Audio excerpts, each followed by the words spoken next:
Dans Excel 2010, vous avez la possibilité de gérer les mesures d'angle, que ce soit pour convertir des angles de degrés en radians ou encore trouver le cosinus d'un angle, etc. Donc vous voyez ici, j'ai par exemple différentes valeurs d'angle en degrés si je souhaite les afficher ici, donc leur correspondance en radians. Donc je vais sélectionner cette cellule-ci, j'insère ensuite un égal, et donc pour passer de degrés en radians, je vais utiliser la formule radian. Donc je commence à écrire le mot, et voyez la formule apparaît ici. Je double-clique donc dessus pour l'utiliser, et je vais ici donc sélectionner le seul critère qui m'est demandé, donc l'angle. Donc ici l'angle de 90 degrés, donc je le sélectionne, je ferme ensuite la parenthèse, et j'appuie sur la touche Entrée de mon clavier, et nous avons maintenant la correspondance de degrés en radians. Vous avez bien évidemment la possibilité donc d'étendre cette formule sur les deux cellules en dessous, donc pour trouver les correspondances, donc pour ici les deux valeurs en degrés.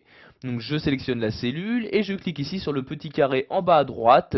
En maintenant le clic de ma souris, je la descends ici sur les deux cellules, puis je lâche le clic de la souris. Nous avons maintenant donc la correspondance des degrés avec les radians. Donc nous allons faire de même maintenant, cette fois-ci que nous allons convertir donc des radians en degrés. Donc je sélectionne ici la cellule, j'insère ensuite un égal comme ceci. Et maintenant je vais utiliser bien évidemment la formule degré. Donc je commence par écrire ici les deux débuts du mot. Vous le verrez donc apparaître dans ce petit menu. Je double-clique donc dessus pour l'insérer. Je vais maintenant sélectionner la valeur de l'angle en radians.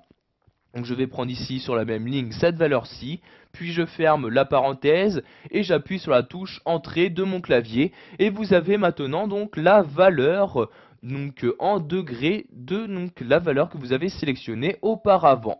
Donc comme vous pouvez le voir ici, il y a beaucoup de décimales après la virgule. Vous pourrez donc utiliser les fonctions adéquates pour arrondir au maximum donc, ces valeurs-ci. Donc ici, je vais maintenant étendre la formule de cette manière, donc pour les adapter sur les deux autres cellules, comme ceci. Nous allons maintenant voir comment trouver le cosinus et encore le sinus d'un angle en utilisant donc juste la valeur de l'angle. Donc vous voyez, je sélectionne la cellule, j'insère mon égal. Et je vais utiliser donc pour trouver le cosinus la formule cos, donc COS comme ceci. Ensuite, j'ouvre ma parenthèse et je sélectionne la valeur de l'angle. Donc ici 90 degrés, je sélectionne la valeur. Ensuite, j'insère, donc je ferme la parenthèse. Puis j'appuie sur la touche Entrée de mon clavier et nous avons maintenant la valeur du cosinus pour un angle de 90 degrés. Comme pour toute formule, vous avez la possibilité de l'automatiser et ainsi donc l'utiliser sur les différentes valeurs se trouvant en dessous. Donc vous voyez, je clique sur la cellule et je l'automatise exactement. Donc, comme pour toute formule, je lâche ici le clic de ma souris et nous avons maintenant le cosinus pour tous ces différents angles.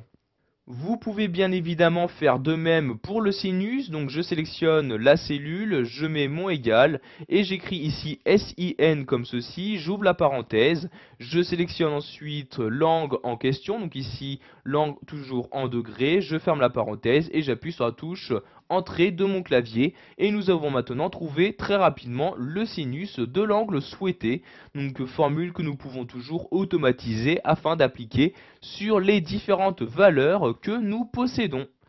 Voilà, vous avez appris dans cette vidéo formation à gérer les mesures d'angle à l'aide d'Excel 2010, que ce soit en convertissant vos angles ou encore en leur trouvant leur cosinus, sinus, etc.